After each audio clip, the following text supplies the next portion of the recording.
Hello, muraho, nonje kubasuhuza. I'm greeting you again.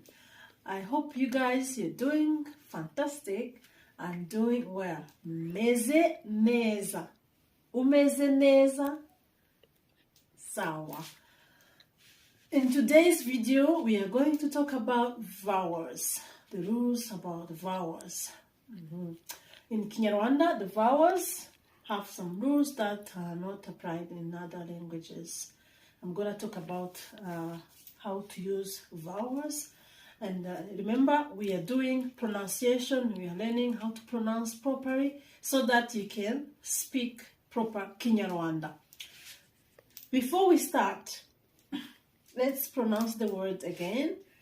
Kinyarwanda. I want you to repeat. Kinyarwanda. Rwanda, that's our country. Rwanda, not Rwanda, not Rwanda. It's Rwanda. So there's a G sound here.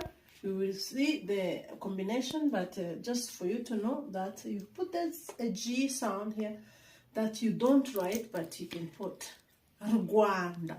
Rwanda. Kinyarwanda. Let's start about the vowels. So in Kinyarwanda, vowels are called inyajwi.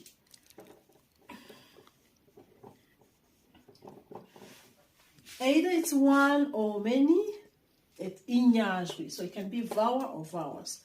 So this word means inyajwi, it means vowels. Okay, so what are the rules about vowels? It's very important. So in Kinyarwanda, rule number one about the vowels, you never write vowels together in one word. So let's say in English, you have the word road. You write two vowels together, O-A, even if you don't even read all the vowels. In Kinyarwanda, you never write. So, for example, you have the word like bite, how are you, amakuru, meza, and so on. So, amakuru question, bite, hi, amakuru, how are you? So, example, those are the words we have in Kinyarwanda. So, you will never write, for example, double E, for example, or put another vowel. Never. So this is why in Kinyarwanda we say that you write consonant-vowel. Consonant-vowel. You can have double consonant. When you say bite and the answer is ni byiza. Byiza. So in Kinyarwanda you can have two consonants together, three consonants, four consonants together, but not vowels. The only word we use in Kinyarwanda that has two vowels is the word sa. This is not Kinyarwanda, for those who didn't know. This is Swahili, means hour.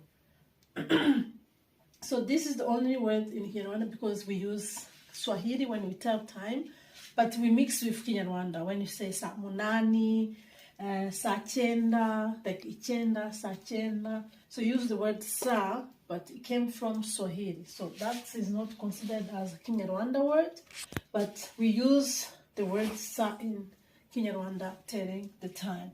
This is the only time you will see two vowels, but you know also it's not a Kinyarwanda word. It's a Swahili word.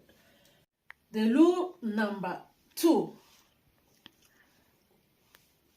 You read two vowels when they come together, like they meet somehow. So you read one vowel. That means when you have two vowels, you can't read them in two words. Let's say, let me give you an example. When you say umeze, umeze ute. Umezute. Umezute, you know, it means how are you doing? Umeze ute. As an English speaker, you might read umeze ute, two words. But in Kinyarwanda, we read this together. So we do kind of liaison, like in French. Those who speak French, in French you do liaison. So this is also kind of liaison, so because you drop one vowel. So it's always the first one. Umeze, ute.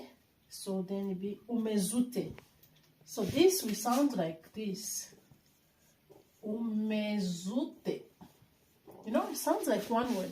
Even you might see that people spell this in one word because that's how it sounds in our ears. Umezute. How are you doing? This is not correct in writing. It's only correct how it sounds, but you can't write this together. It has to be two words. Umeze, ute, umezute, umezute. So this is an example of how you write or how you read vowels together. When I say together, means like when they just come like close each other. It's not together, but they are so close each other. So it means you don't read all of them. Here, you don't even write two vowels in one word. So that's rule number one. And here, even the vowels, when they come close, you only read one. So you drop the first one and read the second one. So that means because this is a new word, this vowel is important than this one. This is a whole word. Important vowel is this. But this, when it comes to before another vowel, you drop this one. Umezute. You might have this in three words. Let's see how it sounds. Let's say I have to say mfite, imineke, mfite imineke ibiri. This means I have mfite imineke, bananas, ibiri, two. I have two bananas. This is a sentence of three words. So that means because you have two vowels here and here, how do we do that? So that means we are going to drop, let me use a different color. We're going to drop E and we're going to drop E. We're not dropping them because they're E. Those are just random examples. It can be any other vowel. So we drop the E, we drop the E here. And we read mfitimine kibiri. Mfitimine kibiri. That's how it sounds. It sounds like it's a long word, it's just one word, but it's three words. We do the liaison here. Mfitimine kibiri. So means like if you're an English speaker, you might read mfite imineke ibiri. Mfite imineke ibiri. But as a Rwandan speaker, I'm a Kinyarwanda speaker, you say mfitimine kibiri. That means like it sounds like one word, I mean long word. So in Kinyarwanda you have to pay attention on this, especially this rule, because that's how word sounds.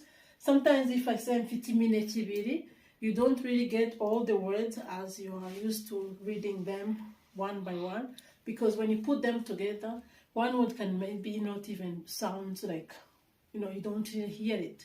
So this is an example I give you, but in some examples you might have a short word in between. Then when you read together, you lose it, as if you're not used to putting the words together like this. So you have to remember that vowels in Kinyarwanda are enemies. As you can see, don't write them together, don't even read them together. Like, yeah, when they come close to each other, you read one vowel, which is the first one.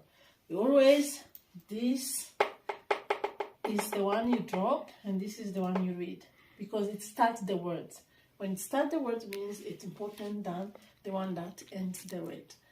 When I teach, some people tell me also, when they hear Kinyarwanda speakers, they must like notice that we don't pronounce the last vowels. Like we say nibziz, so we don't say nibziza, like really pronounce or sound hard like the last vowel. We might say nibziz, wit, like wit, not vite. Like most of the last vowels we don't really pronounce it loudly. So those are the rules that we have for vowels, and we keep practicing Kinyarwanda because I want you guys to speak very good Kinyarwanda. I'm here to help you. If you want to learn Kinyarwanda, you know where to find me. You have my email address. You can contact me. You have my contact information, my number.